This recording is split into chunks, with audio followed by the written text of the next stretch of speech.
Once a cop, let it knock, yeah. I for one think we should celebrate redemption instead of condemning it. Corey Pegues, what up? Talking truth, bruh. Check it out. Once a cop. Pull up a seat. You're now in Corey's Corner, where right conversations matter. I'm your host, Corey Pegues, and you know I always keep it right, not real. Today I'm joined by a true New Yorker and lifelong educator, David C. Banks. He's the former Chancellor of New York City Public Schools, leading the largest school system in the nation. Before stepping into that role, he was founding principal of the Eagle Academy for Young Men and later president and CEO of the Eagle Academy Foundation, a model of excellence, leadership, and character that has inspired schools across New York and Newark. Born in Brooklyn, raised in Queens, and a proud graduate of New York City Public Schools, David began his journey as a school safety officer before becoming a teacher in his childhood neighborhood. His career has been dedicated to proving that young men of color can thrive in public schools with the right support and community partnerships. Along the way, he's authored books, curated culturally relevant resources for students, and co-founded organizations to elevate Black educators and address systemic inequities. A grandfather, a father, a husband, an educator, a leader, and a visionary. It's a powerful story of service, leadership, and vision, and I'm honored to welcome David C. Banks to Corey's Corner. Thanks for coming, brother. My pleasure to be here, Corey. Absolutely. Yes, exactly. Before we start, I'd be remiss if I don't shout out my sponsors. Corrupt Mob. More than a name, it's a movement built on brotherhood, culture, and community. One of the finest motorcycle clubs in Queens, if not New York, if not the nation. And Vodquila, the smooth blend of vodka and tequila that keeps the conversation flowing. Big thanks to both of you for supporting Corey's Corner. So let's start at the beginning. You was born in Brooklyn, raised in South Queens. Can you share a meaningful memory from your childhood that shaped your values around educational leadership? I think the number one thing for me was I have a great mom and dad. You know, my mom and dad raised three boys. I'm the oldest of the three. And my mother had me when she was about 18 years old. And then my two brothers, Philip and Terry, came, back to back right after that. And but we had a great benefit. As you know, my dad did a 30-year career on NYPD, retired as a lieutenant. But he was the ultimate role model. Special assignment lieutenant. So for the audience, so that you know, in the NYPD we have different rank designations. A special assignment lieutenant is like the creme de la creme of lieutenants. You have lieutenants, and if they see that like you really work hard or you're special, they give you a special assignment where you actually get captain's pay, but you're a special assignment. So that's Mr. Right. Banks, I love you. We got to give him that credit. He was a special assignment lieutenant. I appreciate that. And he was a special dad. He still is. I still talk to my father almost every day, as well as my brothers. We're a very close-knit family. Mm-hmm. And I think that was, as I think about growing up in Brooklyn, and I was in Crown Heights until I was about 12 years old. And then we came out to Southeast Queens. It was my mom and my dad who really shaped all of our experiences, all of the things that we were engaged in. I had a great childhood, man. Went to great public schools, PS 161 in Brooklyn, IS 320 in Brooklyn. And then when I came out to Queens, I went to Hillcrest High School. But before I went to high school, I was supposed to go to a local middle school, which was not doing well. And my mom and dad said, you can't go there. So we wound up going, my brother Philip and I, to middle school all the way out in Flushing, Queens. We used to have to take a bus all the way out to Hillside Avenue, then get on another bus for another 40 minutes. It took us an hour and a half just to get to the 7th grade. Yes. And but it was a testament to my parents saying, whatever it is that we have to do to make sure that you're going to get the best education possible, that's what they did. And I was a great beneficiary really of getting a great education in New York City public schools. Nice. What influenced your decision to pursue both a law degree and a career in education? Well, I kind of fell in education. That was really I think it was divine for me to go there, but I didn't go to school to become an educator. I always wanted to be a lawyer. From the time I was a little guy, I said I was going to become a lawyer. And then when I graduated from college, I had majored in political science. I had every intention of going to law school, but like so many others, I wound up with a challenge in front of me, and that was I had baby number one. You know? Oh, I know a few things about baby number one. Okay, baby number one. And so I needed a job. And so I decided I took a job as a school safety agent working at Clara Barton High School in Brooklyn. And I said, I'll just do that for a minute. I just needed to make a few dollars, take care of my son while I figured out when I would go to law school. And then right after that, I actually decided to become a teacher, which again, I thought I would do for just a year or two. And after my second year of teaching, also in my old neighborhood in Brooklyn, I went to law school at night. Now, mind you, Corey, I was living in Jersey City at the time. Wow. So I was traveling from Jersey City, teaching in Brooklyn, and then going to Queens to St. John's Law School at night. Wow. And I wouldn't get home before midnight. Were you taking public transportation? No. I was driving. You was driving. I was driving, but I still didn't get home before midnight for 4 years.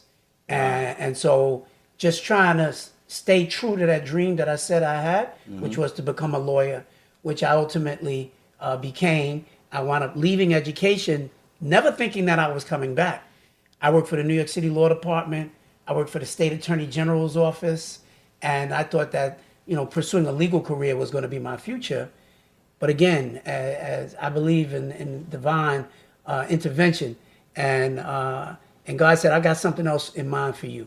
And so I wound up going back into education to become a school administrator. And that was kind of what the story was. Wow. You took all those early lessons and carried them into a career that pretty much changed the face of education in New York City. You helped found the Bronx School for Law, Government, and Justice, and later the Eagle Academy for Young Men. This is what I want to know. What motivated you, and I probably could figure it out, to focus on single-gender, all-boys school? Well, let me tell you, from the time that I was a teacher, the biggest challenge that we had in the elementary school, these were our youngest kids, were the boys. The boys were the ones who acted out the most. They were the ones who the teachers were sending to the dean's office on a regular basis. And I came from a family of boys, so I understood boys. I wound up having 4 children, including 3 sons. And so I know how boys move.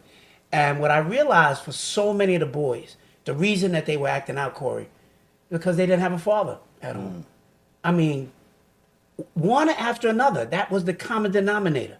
These boys were crying out for wanting that dad or that father figure to be there for them. I became that father figure for a lot of the young men who I work with. When I was a teacher, I was that young male teacher that was working in elementary school where there were very few men, and particularly men of color, who were working with the youngest guys. And so I saw it from its earliest ages. And then those little guys, when they're lovable, huggable, and cute, when they're little, but then they get bigger and they get older, and they become more menacing for teachers as they advance in the school system. And so it's a real challenge. So I realized that for so many of our young men, they never get to the finish line. They don't go to college. Many of them don't even graduate from high school. And the die gets cast very early on. And I saw that.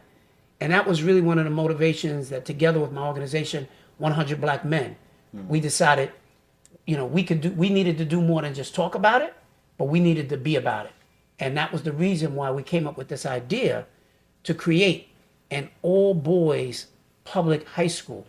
The first all-boys public high school in New York City in 30 years when we opened our doors. And we wanted to make it a regular public school, so it was not a charter school. Right. Regular public school, because I really felt like most kids at the end of the day are still going to go to regular public schools. And we needed to show that you could create some good innovation within the public school system. And so we got a lot of political support for it. We created the Eagle Academy for Young Men. Columbia University, just so you know, put out a report that said at that time that 75% of all the inmates in the entire state of New York came from 7 neighborhoods in New York City. You remember the 7? Yeah. I mean, you're talking about, Brownsville, Ocean Hill, Brownsville, Southeast Queens, Central Harlem, South Bronx, right? I mean, it's this South Queens. Southeast Queens was certainly one of them for sure. These were the areas where we see the greatest concentration of our folks, right? And also the greatest concentration of housing developments as well. And so we decided that a lot of people were writing books about it. People were having conferences talking about it, but very few people were actually doing anything to try to address it. Exactly. And so we decided, now let's do this school, and we ultimately wound up putting a school, an Eagle Academy, in every borough in New York City. We put one in Newark, New Jersey, when Cory Booker was the mayor there. He asked us to come out to Jersey, so we went out there to Newark as well. So Eagle Academy sits now with 6 schools, over 3,000 young men that are attending the schools. We start now at grade 6 and go take the young men all the way through grade 12. We've graduated well over 3,000 young men, sent them to colleges and universities all over the country, and it has been just the pride of my life, man. I have been a part of that. This isn't a question on here. This is something that I read, and this is something I think I know. I want you to look in that camera when you answer this. Your Eagle Academy has a 100% graduation rate to college? Well, no. We've had years where we've had a 100% graduation rate, but every year we don't hit the 100% mark. But it's in the high 90s. Oh, it's in the high 90s, and I think it's been an amazing experience to take young men who have faced so many challenges and ultimately put them in a position where they begin to believe in themselves again. And our young men are absolutely brilliant. They just need the village to wrap arms around them and to tell them just how much we care about them. And then they'll be able to take off and do all the great things that so many other kids are given the opportunity to do. So that's been my great joy, man, and the creation and the development of Eagle Academies. So you might have answered this next question, but I know Eagle Foundation has become a national model.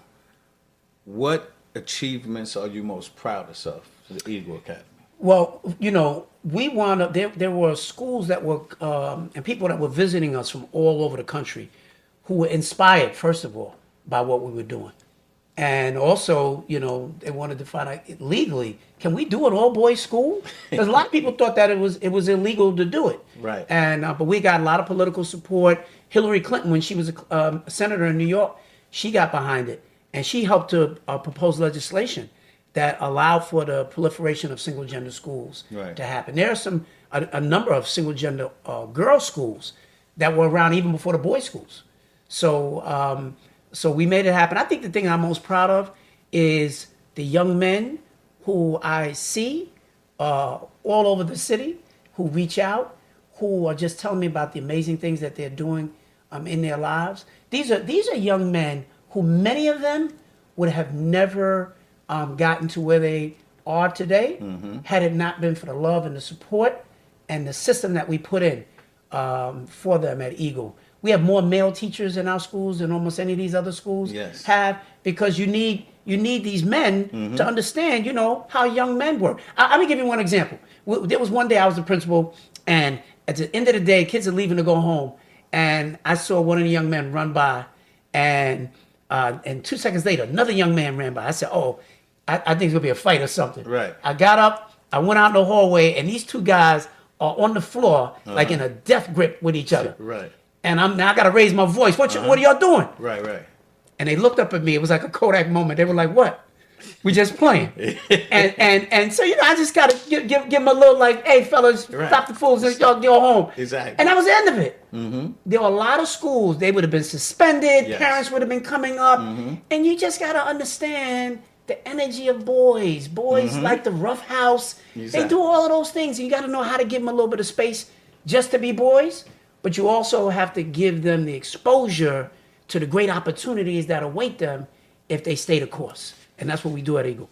I love it. You also help curate the Rising Voices Library. I couldn't wait to ask you this question. To give Black and Latino boys culturally relevant books. Why is representation and the curriculum so important? Before you answer. Sure. Growing up in public schools, I went to public schools, 136, junior high school, 158, Newtown, Andrew Jackson. The only time I read about black and brown people was Black History Month. Well, see, there's the answer right there.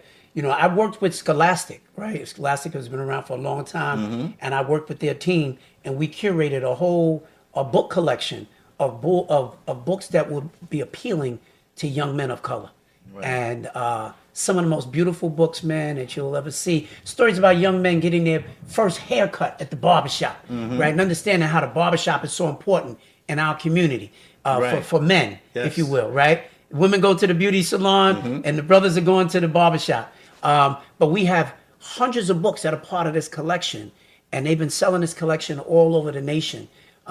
Because we said, if you want young men to read, you've got to also give them the kinds of books that they're interested in. And they've got to see themselves in these books. That's right. And for so often, you know, for so many years, kids would go to school and say, I never read one book where there was a young black man who was the protagonist in the book, you know, the featured, you know, main character. And so this entire collection was about how to feature young men of color and men of color.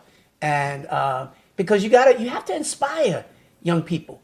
And you got to inspire young brothers. That's and right. when they're inspired and when they can see themselves in the literature, they'll read all day. That's you know, so it's made a difference. We got to get this book in the collection. We're going to have to get this book in the collection. Absolutely, we do. That's right. I love it, man. Of course. That's right. So there's been a constant discussion about New York City specialized high schools. Sure. And you've been on the forefront of this. You was former chancellor of New York City Public Schools. It's the single test and the lack of diversity. How do you view this issue, and what changes do you think are necessary to ensure equity while maintaining standards? Again, I want to jump in. When I was in junior high school, 158, bust out, Brown versus Board of Ed. That's from right. Jamaica out to Bayside. Yep. I don't know what happened, David, but in the 8th grade, I had to take like an ASVAB test, I think it was. I took a test. And I ended up scoring high enough, and I went to Newtown High School for the engineering program. Okay. But that wasn't a specialized high school, right? Newtown. No. But I took this test, where we know what is 7 specialized high schools in New York City. Right. Like MSE, Stuyvesant, Bronx Brooklyn Science, Tech, Bronx Science. There's a big debate about, usually, I know it's very heavily weighted Asian, right? Right. So how are we going to get more black and Hispanics in there? And do we change the test? Like, what's your thoughts on it? I mean, this was in your lap. Yeah. No, it was. And it's a tough issue, man, because first of all, I don't believe in just one test given on one day should determine whether or not kids get into a public school or not. But that being said, even decisions like that in a system under mayoral control don't rest completely with the chancellor to make that decision. Okay. Right? First of all, out of those specialized schools, 3 of them, what they call the big 3, Stuyvesant, Brooklyn Tech, and Bronx High School of Science, which traditionally those were the main ones. We've added a number of others since then, but those were the main big ones, dogs, even when we were growing up, right? Yes. The admissions to those schools are governed by state law. So the chancellor doesn't make the determination on the tests. The state makes that determination. Okay. And since then, the others that were added, the city basically said, well, we'll use the same standard, right? We could have changed the admissions for that, but these are fraught political decisions when they're made. And I'll tell you, for a long time, the concern was that there were so many white kids who got in and black kids didn't get in proportional to the amount of kids that we actually have in the system. Right. We have seen the numbers over the last 20 years of black kids drop tremendously. It was a time when black kids represented, I think, well over 30% of the kids at Brooklyn Tech. Yes. Now the numbers are extremely small. But the numbers of white students that are getting in has also dropped significantly. Nobody really talks about that. Okay. The percentage of Asian students who are getting into these schools dominates all of these tests and dominates all of these schools. And it's because I think in large part culturally, like the Asians prepare very, very early for those tests. Yes. I mean, it's a huge part of the culture, within their community. These kids, from the time that they can know. walk, they are studying Well, for that test. how do we try to?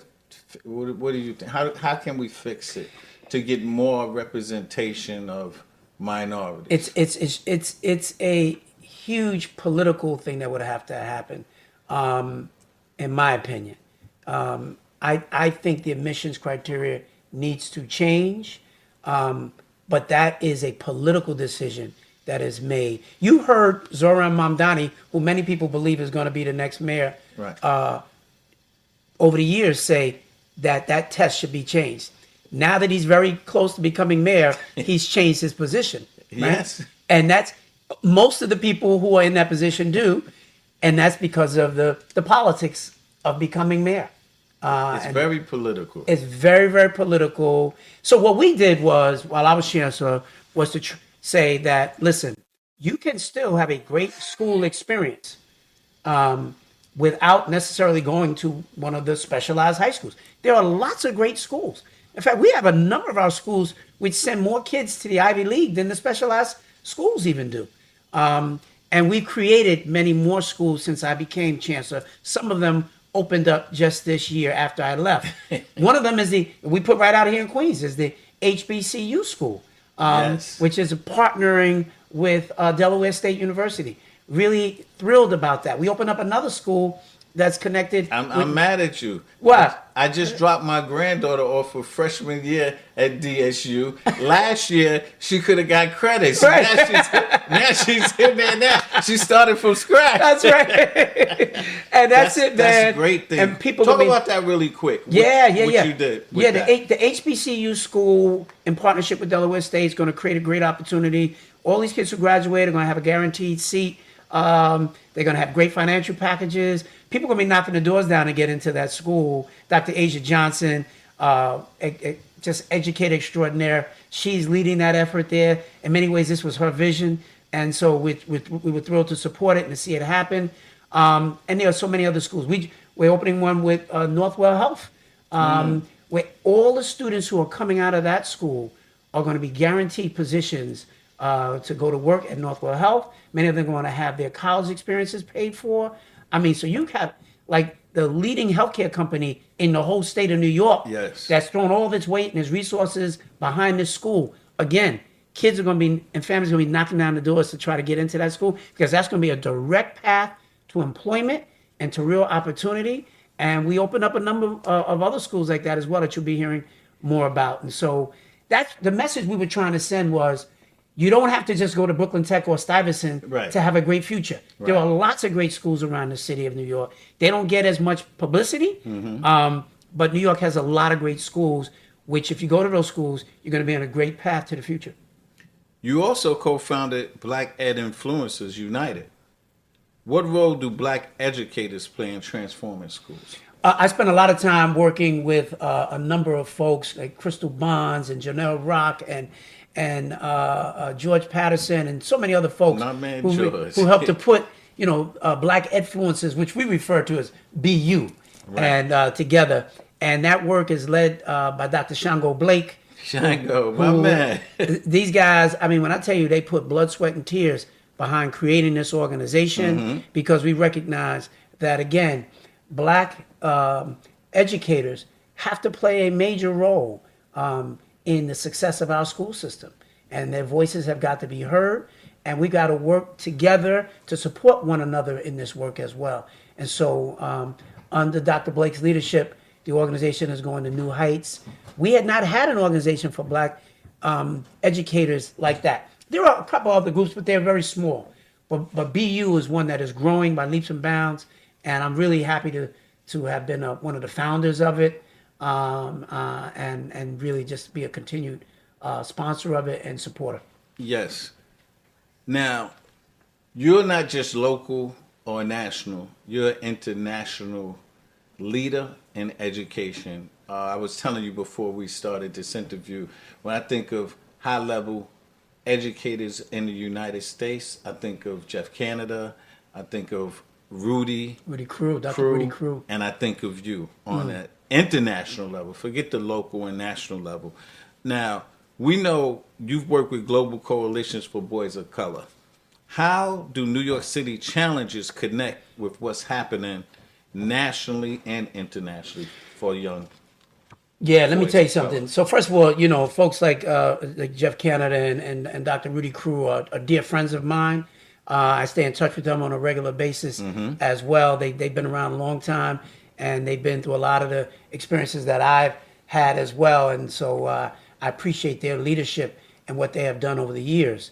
But I will tell you that I was at a conference once with superintendents from around the country, and the superintendent of Oakland, California, said to me, "When New York City moves boldly, the rest of the nation follows." Right. And it was something about that statement. Like, we all watch what you do. There's the person who put this whole conference together looked over at me, and this is in a room full of superintendents. Right. And he said, "You know, you have no peer here." And what he meant was, there's the whole country, and then there's New York City. The big dog. There's big dog. people can't even wrap their minds around the fact that you got almost 1 million kids. Most of these school systems, the large ones, have 150,000, 200,000 kids. They're like 1 million kids. I can't even imagine what that is even like. Each one of our boroughs is larger than almost every school system around the country. Wow, I didn't know that. LA is number 2 to us, Right. and they're half the size of New York. Wow. So it's hard to imagine just the scale of what New York City really represents, right? And so when I think about one of the biggest challenges that we face in New York, that every district around the nation was also facing, that's reading, that's literacy. You know, over 50% of the kids in New York City when I became chancellor were not reading on grade level. You think about that, Corey. I mean, It's crazy. we have almost a $40 billion annual budget. And you mean to tell me 63% of black kids can't read? It's almost criminal, It is criminal. right? I would say that when we did a deep dive on what was happening all across the country,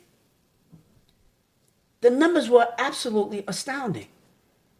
In the city of Chicago, 80% of the kids in the city of Chicago don't read on grade level. 80? 80%. When I first became chancellor and we were doing this analysis, Right. right here in New York State, in Rochester, 81% of the kids in Rochester don't read on grade level. And the worst in the whole country, Detroit, the city of Detroit, 91% of the kids in the city of Detroit don't read on grade level. That's crazy. You can get those results if you never even had a school system. Right. If the kids just stayed home all year and just did the best that they could and came and took a test, you could get those same kind of results. So it says, what are we doing? Wow. And we began to realize that actually what was in play was that this was not the kids' fault. It was not their parents' fault. But watch this, Corey. It wasn't even the teachers' fault. 25 to 30 years ago, we gave the teachers across America a flawed playbook. We got away from what we knew that worked well in teaching kids how to read.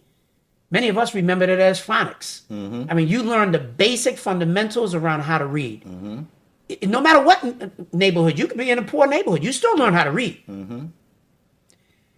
They shifted to something called balanced literacy. It's a fancy way of saying it was a very progressive movement, teaching kids, you know, to try to learn to love reading, but not teaching them the fundamentals, which they said, well, that's boring. Kids just want to fall in love with reading. Well, you can't fall in love with reading if you don't know how to read.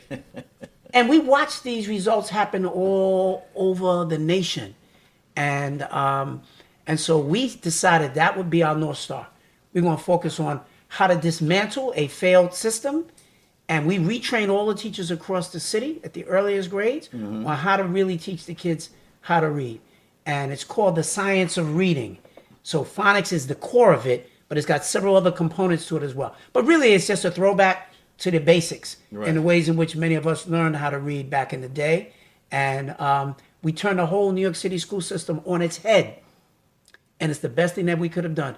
And has now served as a beacon and a blueprint all across America. Everybody's adopting the science of reading and turning away from that balanced literacy approach, which did not work.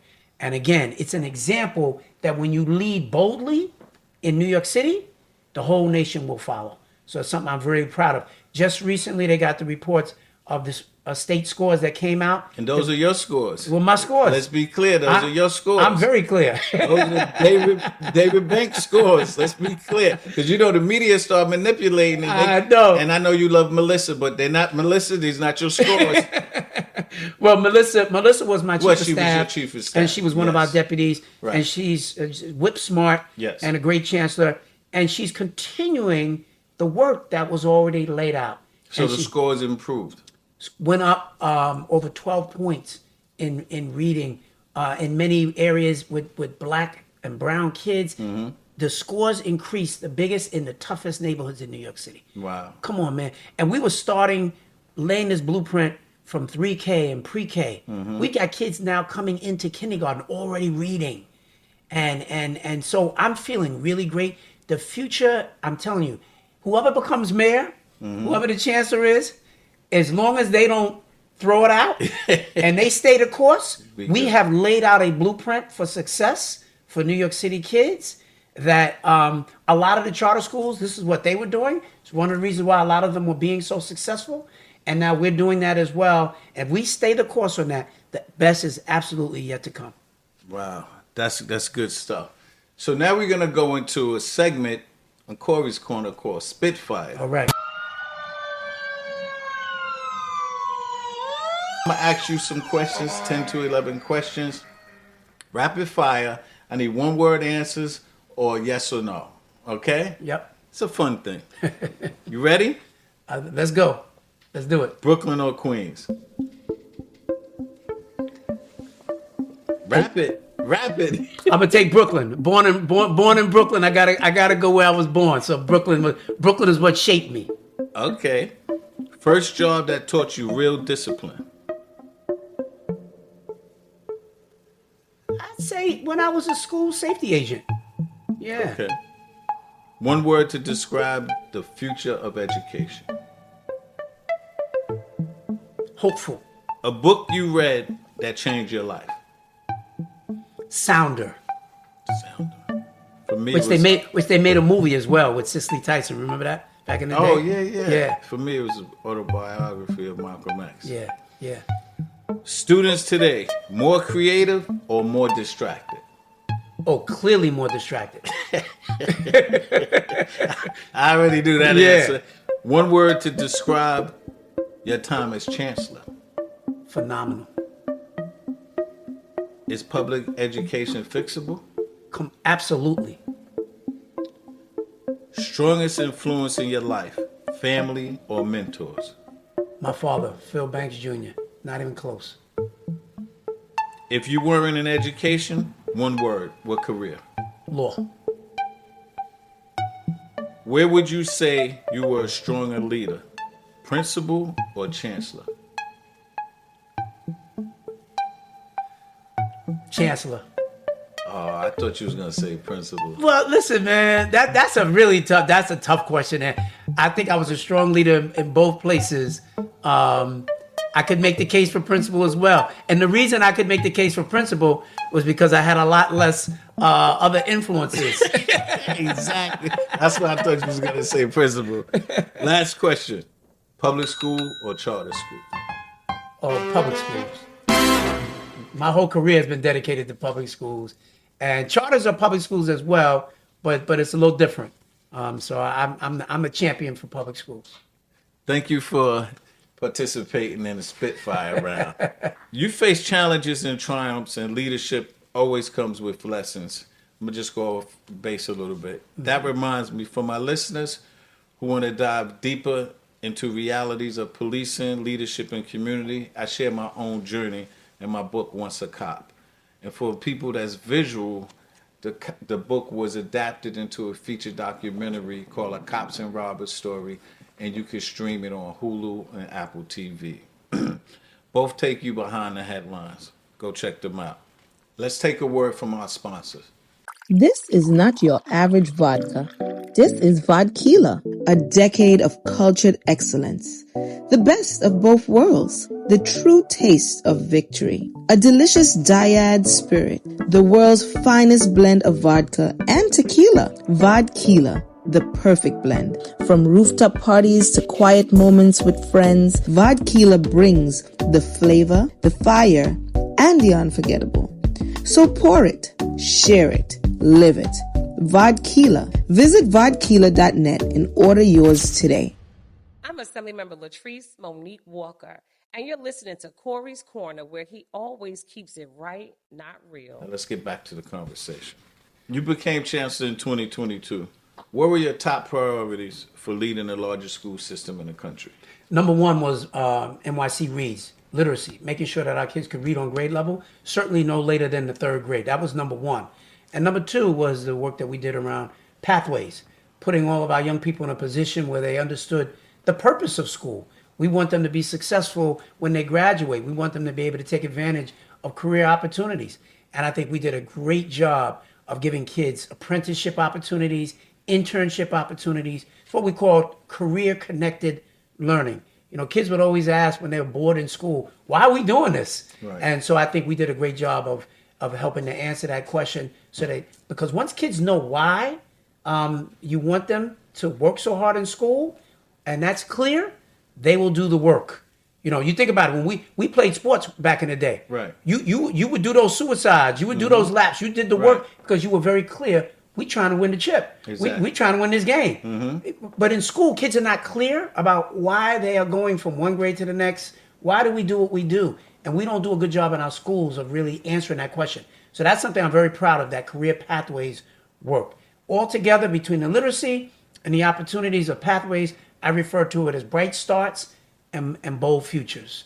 And I think we were really, those were our two biggest priorities. That's great. I mean, you've been very laid back and humble. I mean, you've done some really, I could remember one of your first press conferences.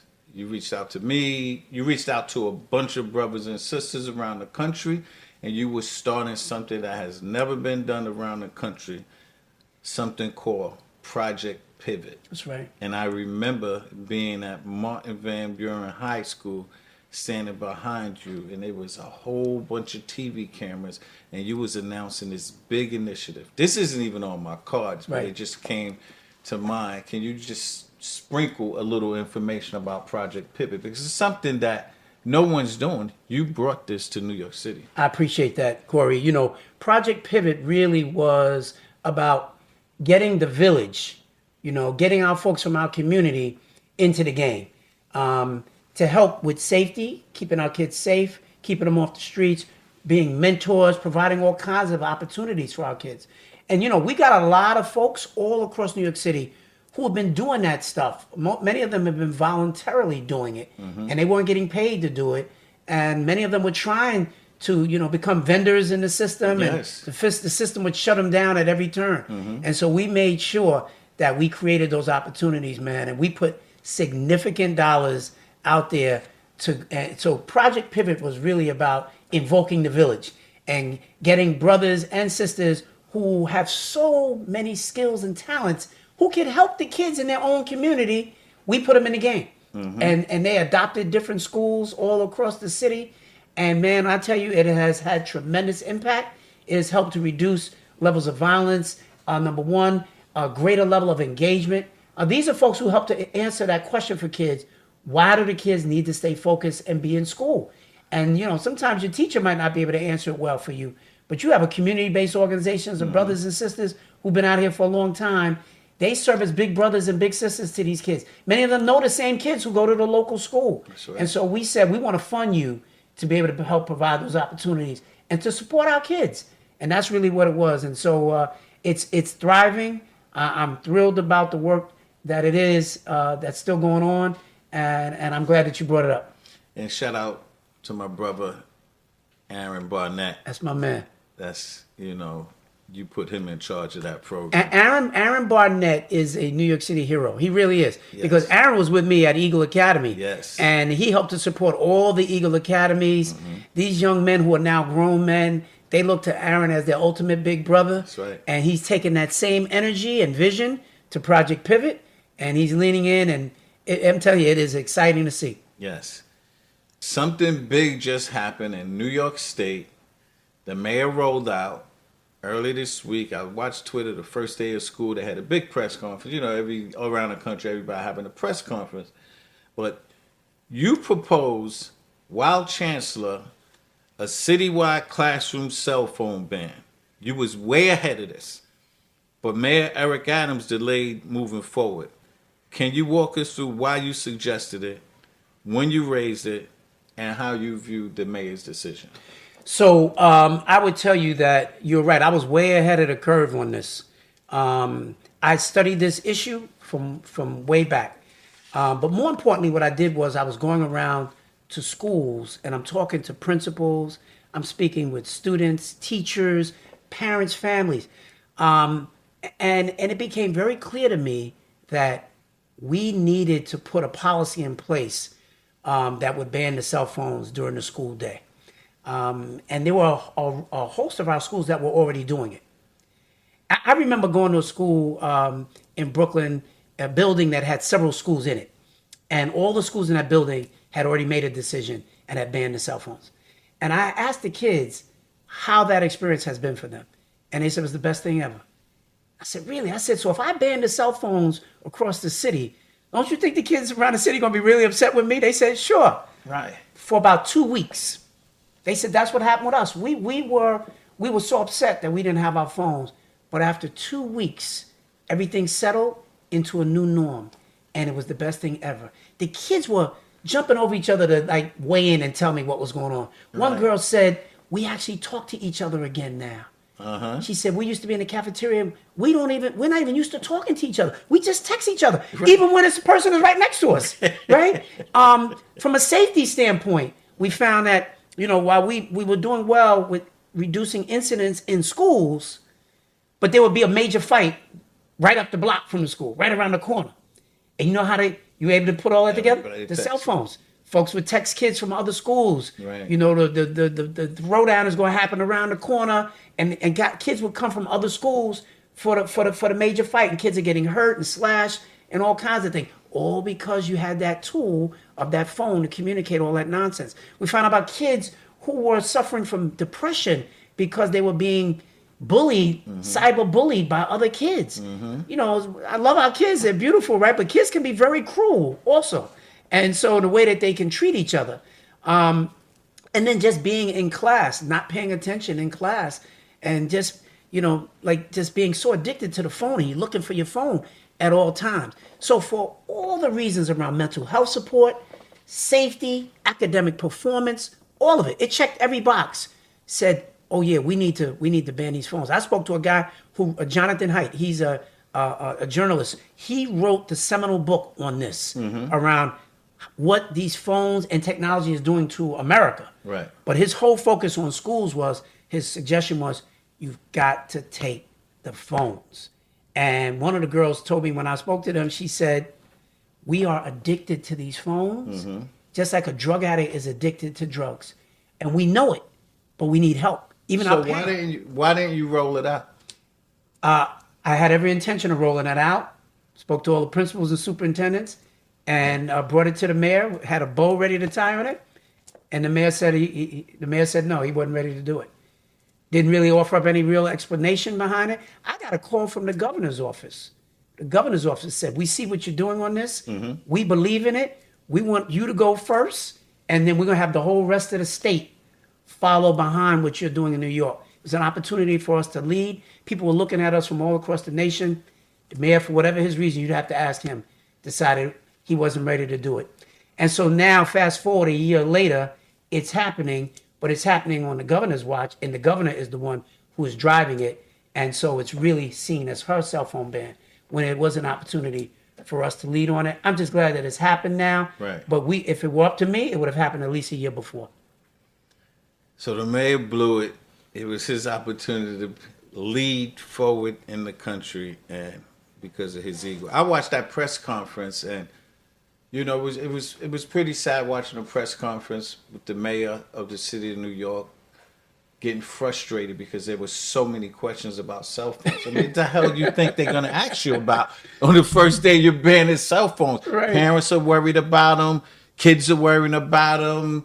You know, store owners are taking $5. It's the whole thing, and Right. he's getting frustrated about the questions. But Yeah. that's no, he should have you know. recognized that was the big issue of the day. People have been talking about it. Yes. Everybody's been looking for it. The press. The concern about it is that parents, if there's an emergency, Yes. wanting to be in touch.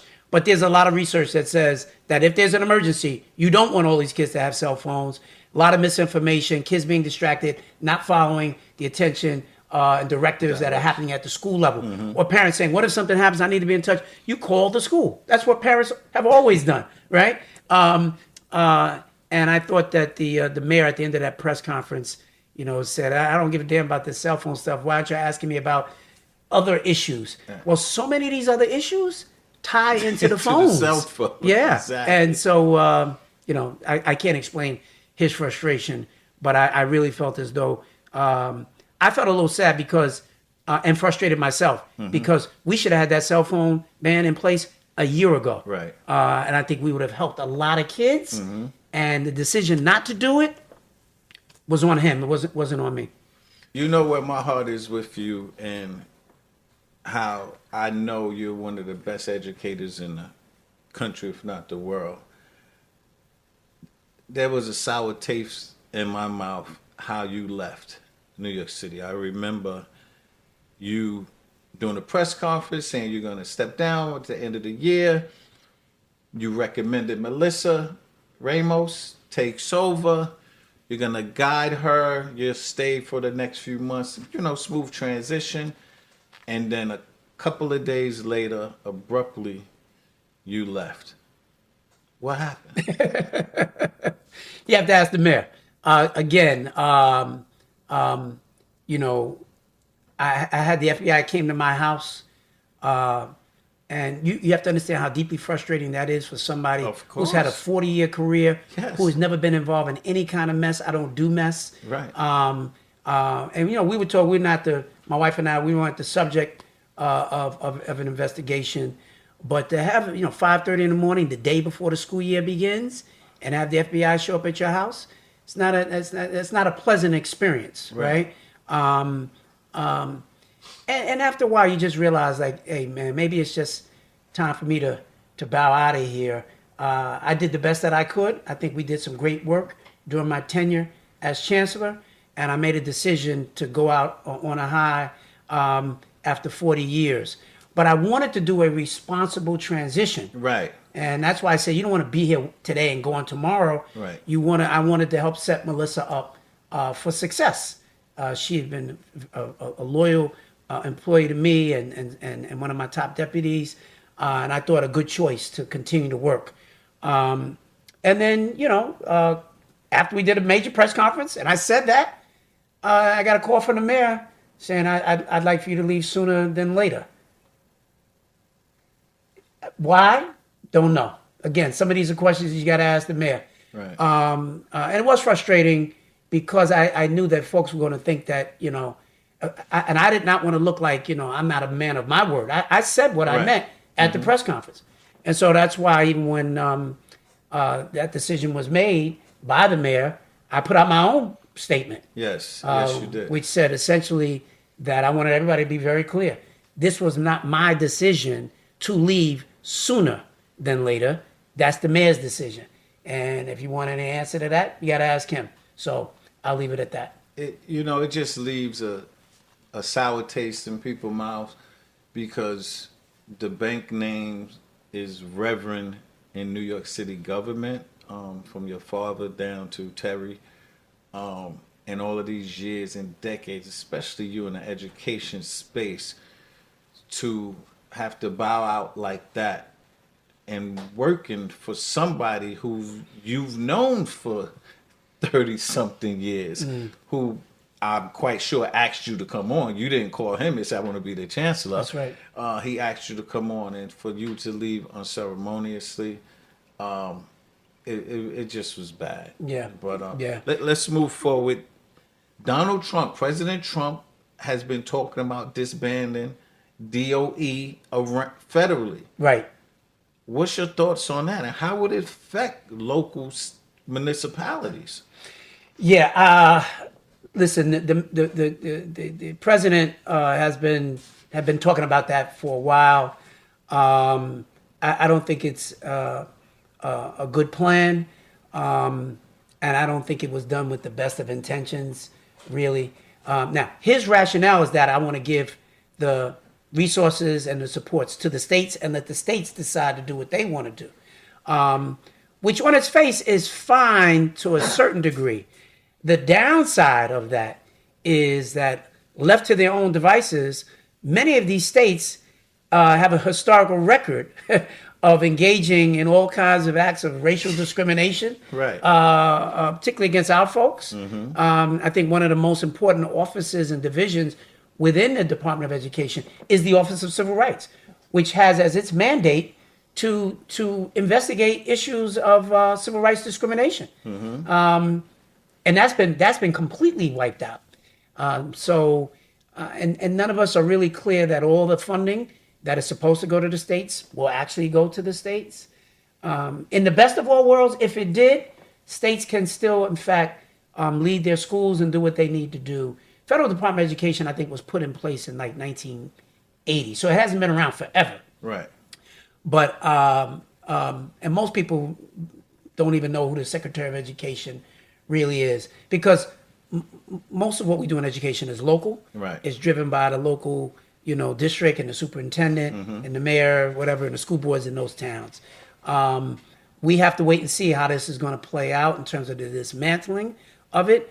But I can say for sure that this administration certainly has no real plan or vision for the education of our kids. They use some talking points, but there's no real vision for education. And you barely even heard education even mentioned during the election, which is deeply unfortunate. So to some degree, we're out here on our own. We've got to figure it out, but that's just where we are. You and your lovely wife, Sheena, right? Fine, foxy, tender, luscious, moist, ever-loving Sheena. All right, beautiful Sheena. Sheena, I love you, sis. Secretly got married in Martha's Vineyard last year, right?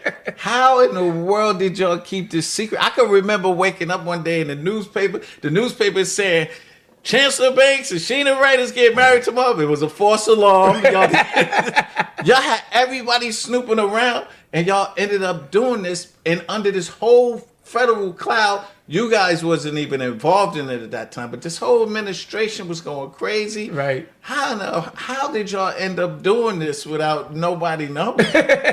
Well, it's interesting, man, because the New York Post had reported that we got married a year before in Martha's Vineyard. And we're on the vineyard, which for us is like our happy place. Right. And a whole lot of folks from the Black community who go to the vineyard during the summer. For that week. And when that Post article came out, everybody was coming up to us on the vineyard and saying, how'd y'all get married in the vineyard and you didn't invite us? So we did not get married. The Post just decided they were going to, they heard whatever they thought they heard, and they went with that story. But we ultimately did get married in the vineyard.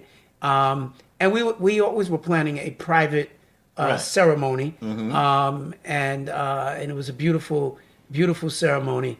And I would just say this to you, Corey, like at the end of the day, I'm a lucky man, right? Like I'm married to just a wonderful, amazing woman, Sheena is, and we're great partners to one another, and to God be the glory. Because even in the midst of all of this mess, we have been solid as a rock, and pushing through, even in the midst of a storm, and God has brought us together. And I feel so great about it. So that's what pulls you through that, even when you're going through a mess. Right. And all of this stuff is happening in administration and everything else. Nobody wants to have their name attached to stuff like that, you know. But sometimes, and that's the message that I got for me, was that sometimes God will allow you to go through a storm to test your faith and to see, where you stand. And do you still believe in him? Because it's easy to talk about your faith in your belief when everything is going well. Right. And sometimes God will allow a storm to come your way and to see how can you stand strong even in the midst of that storm. And Sheena and I both have stood strong, and we've been faithful servants, and God has blessed us beyond measure, and we're doing very, very well.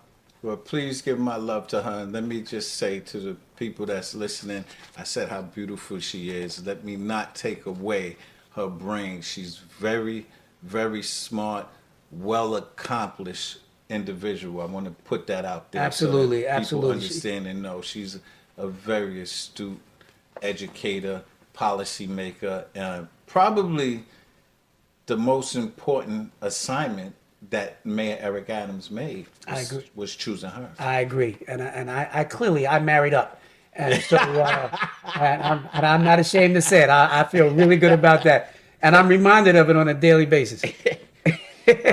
We're winding down now, so I just want to ask you a couple more questions. What are you doing now? Like, you considering roles in advocacy, education reform, consulting? Yeah. What's going on? All of it. Number one, I'm writing a book. And so I'll tell you, one of the best pieces of advice that I was given when I became chancellor was by the former chancellor, Joel Klein. Okay. Joel Klein told me, he said, you're going to be a great chancellor and you got to write a book when you're done. Yes. And so I chronicled every single day that I was chancellor. I've got a diary. Yes. And it became a huge binder. Watch out, Eric. Watch out, Eric. Every single experience that I had while I was there, I did not miss one day. Before I would go to bed at night, I talked about everything that happened during that day, and I captured it all. And so I'm going to write a book about what my experience was, kind of leading through a storm, if you will, and some of the accomplishments that we had. But I really wanted to be a beacon and a blueprint, if you will, for parents, for kids, for teachers, administrators, all across the country, not just in New York City, around the power of possibility for education and what I actually think we could do in the future. I think AI, what that's going to represent, and technology and how it's going to transform the system, I think is something I'm absolutely going to be talking about. I testified before Congress around dealing with anti-Semitism. I certainly didn't see that coming. Right. And we gave them a New York left hook when we did that. That's right. New York Times featured us on the front cover, front page of New York Times the next day. I mean, the whole war in Gaza visited itself in our schools, and I was called to answer that. That's right. And we put a lot of great things in place. Got a phenomenal, marvelous team that I was able to put together. So I'm going to talk about all of those things in my book.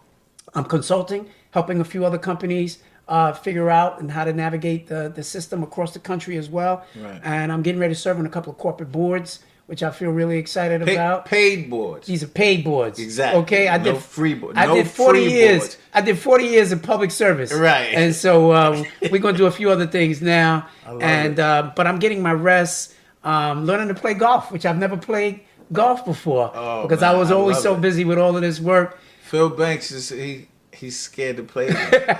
He calls me every other week saying, "Corey, come to my club and play," but he never shows up. You said something important. Yeah. I want people to know. So my book here, I signed a deal with Simon and Schuster. Yeah. But what you said was important. So people looking to write books, it's hard trying to sit down and remember everything.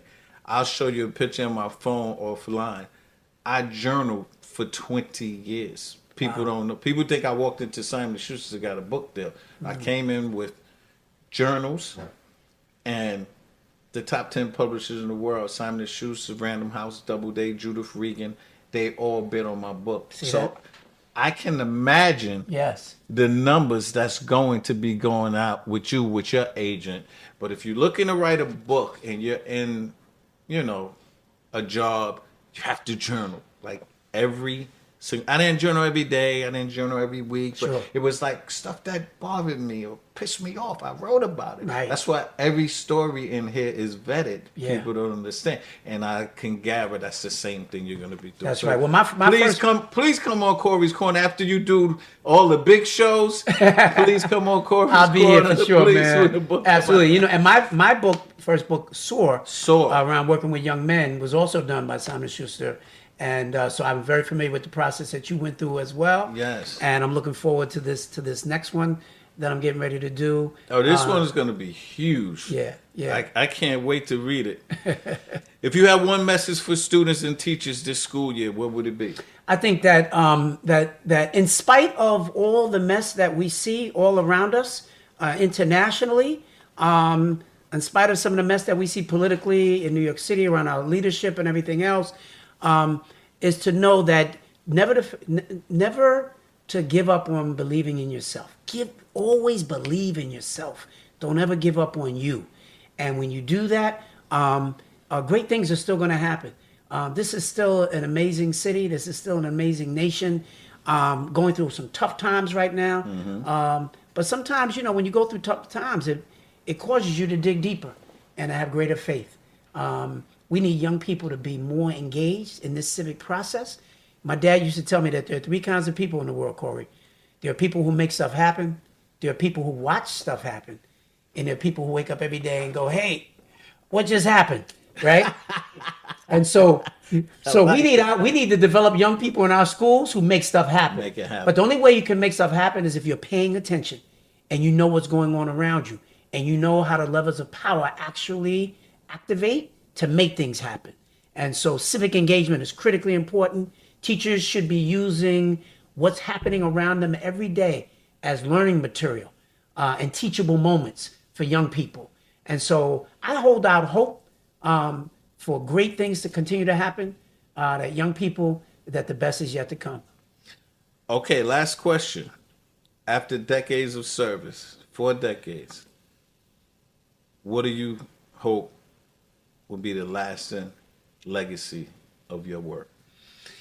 I think for myself, people would first of all say that was a good brother who deeply cared and made a difference. And I know that I made a difference because I hear it every day. I'm on the buses and trains every day.